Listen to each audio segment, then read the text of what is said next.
Hello, ജീവമാതാ കാരുണ്യ ഭവൻ. എന്ത് നല്ല പേരല്ലേ.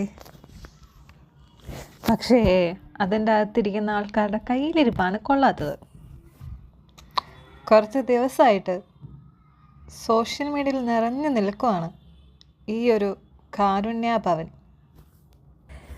കാരുണ്യ ഭവനാണോ അതോ ക്രൂരതകളുടെ ഭവനാണോ എന്നാണ് ഇപ്പം നാട്ടുകാരുടെ സംശയം.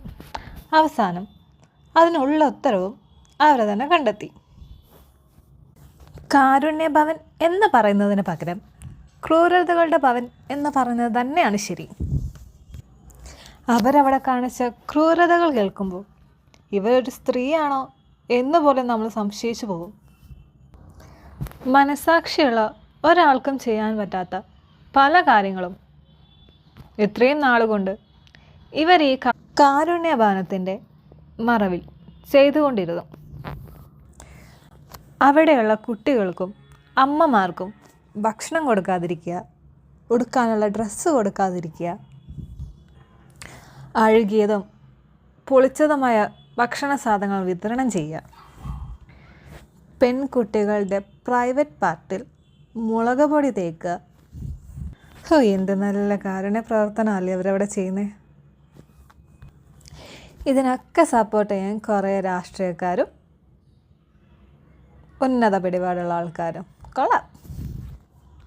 ഡാഡി ഗിരിജയുടെ പ്രവർത്തനം അന്തസ്സായിട്ടുണ്ട് കേട്ടോ.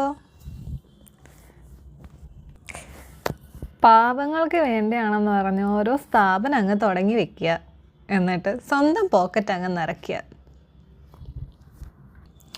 അഥവാ ആരെങ്കിലും എന്തെങ്കിലും ചോദ്യം ചെയ്യാൻ പോയി കഴിഞ്ഞാൽ പോസ്കോ കേസിൻ്റെ പേരും പറഞ്ഞ് ഭീഷണിപ്പെടുത്തുക. ഒന്ന് പറഞ്ഞ് രണ്ടിന് ഇവരെല്ലാത്തിനും കയറി പോസ്കോ കേസ് എന്നും പറഞ്ഞങ്ങ് കത്തി കയറിയത് കൊണ്ടായിരിക്കണം സ്വന്തം മകൻ ഇപ്പോൾ പോസ്കോ കേസിൽ പെട്ട് കിടക്കുന്നത്. ഇപ്പം സന്തോഷമായി കാണും ഡാഡി ഗിരിജമ്മയ്ക്കല്ലയോ. ഇനി ഒളിവിൽ നിന്ന് എപ്പോൾ വെളിവിലോട്ട് ചാടുവോ എന്തോ. ഇനി ചാടി കഴിഞ്ഞിട്ട് വീണ്ടും അടുത്തത് തുടങ്ങണേ. ജീവമാതാന്നോ അല്ലെങ്കിൽ മേരി മാതാന്നോ പേരിട്ടിട്ട് അടുത്ത സ്ഥാപനം കൂടെ അങ്ങ് തുടങ്ങി വയ്ക്കുക. പെട്ടെന്ന് വേണം, എന്നാലല്ലേ ഇനി ഇതുപോലുള്ള കാര്യങ്ങളൊക്കെ ചെയ്യാൻ പറ്റൂ. ആ പാവങ്ങളെ അവിടെ ഇട്ട് ഉപദ്രവിക്കുമ്പോൾ മനസാക്ഷിക്കുത്ത് എന്ന് പറഞ്ഞ സാധനം തോന്നിയില്ലേ പെണ്ണുമ്പള്ളി നിങ്ങൾക്ക്? എങ്ങനെ തോന്നാനാ, ചൊട്ടയിലെ ശീലം ചോടല വരെ. സ്വന്തമായിട്ടോ ഒന്നും ആ പിള്ളേർക്കോ അമ്മമാർക്കോ വാങ്ങിച്ചു കൊടുക്കത്തില്ല. എന്നാൽ ആരേലും കൊണ്ടുവന്ന സാധനം അത് ആ പിള്ളേർക്ക് മര്യാദയ്ക്ക് കൊടുക്കുമോ? അതും ഇല്ല. 10 രൂപയുടെ സോപ്പ് മുറിച്ച് 2 2 പേർക്ക് കൊടുക്കുക.